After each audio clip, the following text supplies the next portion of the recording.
How good are sausage rolls, homemade sausage rolls? And I'm going to do mine with a slight twist by using some Phyllo pastry as opposed to puff pastry. The Phyllo pastry is going to give these sausage rolls a delicious, crispy exterior.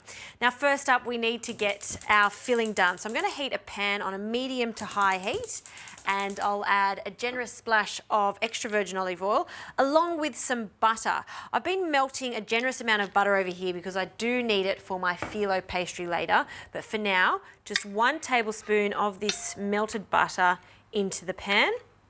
And now for the vegetables. I like to use 1 large onion that's finely chopped, also 1 small zucchini and a carrot. Now these have been grated because I know a lot of people who have children say they can't get their kids to eat vegetables. If you grate them, cook them down slowly, then they won't even know they're in the sausage rolls. All right, I'm going to just change over to a wooden spoon, give this a mix, and to ensure this doesn't burn, I add a generous pinch of salt, and now I'll add some parsley stalks.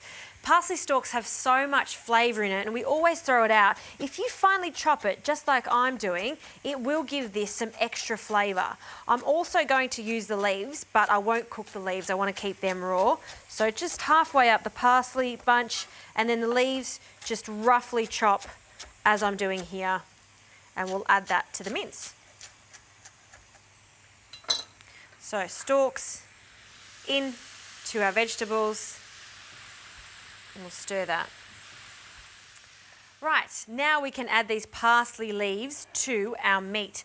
This is 1 kilogram of meat. So I've got a combination of pork and veal and garlic. I'm not cooking the garlic, I'm going to keep it raw. So 1 to 2 cloves of garlic, finely minced. Give that a tap. Some cracked pepper, freshly cracked pepper. And a generous pinch of salt. Okay, now for the spices. You can use many different varieties of spices, but I love the addition of dukkha. It's Egyptian in origin, but it has a lot of spices through it, nuts, and also dried herbs, so it's fantastic for a sausage roll mix just like this. We'll add a generous spoonful of the dukkha into our mix, and we'll give this a quick stir. And I can see that these vegetables are cooked now, so we'll just stir it for about 10 seconds, just to toast off the spices and the nuts in the dukkha mix, and we'll turn it off. Great. Now we're just going to leave this to cool in the pan. You don't want to be adding this hot mixture into some cold meat. Everything needs to be at the same temperature. So we'll just pop that to the side for now while we get onto our Phyllo pastry. I love working with Phyllo because it's quite easy to use. You just have to remember a few things. Bring it out of the fridge about an hour before you want to use it, and also have a clean wet tea towel on standby. This will ensure that it doesn't break up throughout the preparation process. So we'll just lay it out. My first piece onto one side of the board, you can see how thin it is, almost looks like tissue, and then the rest of it will cover. So no cracks, and I'll just make sure it keeps it nice and pliable. Now for that remaining butter that we've melted, I'm going to just use my nifty paintbrush here, and I'm going to brush an even amount of this butter over the first layer. Now I need 3 stacks of 3, so I'll continue this process and then cover them until this mixture is cool.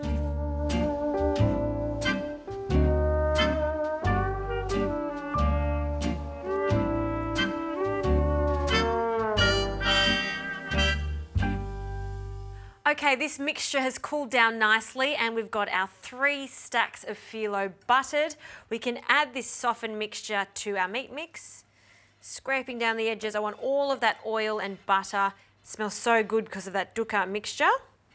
And now use the back of a spoon just to start to incorporate the meat and the veggies.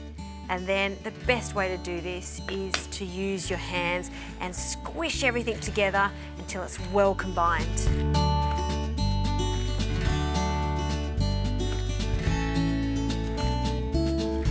Okay, we have a nice sticky mixture. So now I'm going to take about 1/3 of this mix and just make a log and just spread this out along the length of the phyllo pastry, just so it's quite even, leaving a 2 centimetre border on each side. Squish it together so it's quite compact, just like this. And now we want to take the bottom of this and just carefully fold it on itself and squish it together so we've got an even log, and then keep rolling it over, squishing it and rolling it. So you can imagine there's 3 layers of phyllo. As we continue to roll it, we're making more layers, which means extra crispy pastry on the outside. Now we'll squish one more time, and you want the seam to be on the base. Press it down. Now I need to butter the top of this phyllo pastry with the reserved butter. And I like to sprinkle on some extra dukkha, just so everyone knows what is the flavouring in the centre. Great.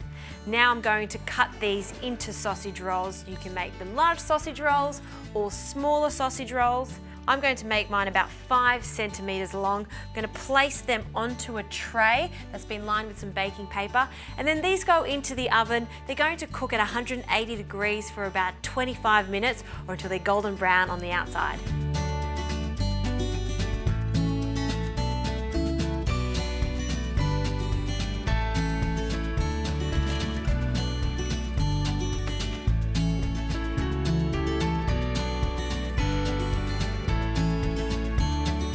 How good do these Phyllo Pastry sausage rolls look? I am so impressed. Now I've brought them out of the oven and allowed them to cool for about 15 minutes because they will be piping hot. Now you can't have a sausage roll without tomato sauce or some tomato chutney. I've gone with some tomato chutney and a spoonful on top, or if you're like me that likes lots of sauce, spread that over. Time to have a taste. I like all types of sausage rolls, any type of sausage roll, but a homemade sausage roll is just so much tastier, and the Phyllo pastry, well, forget puff pastry, this is so much better.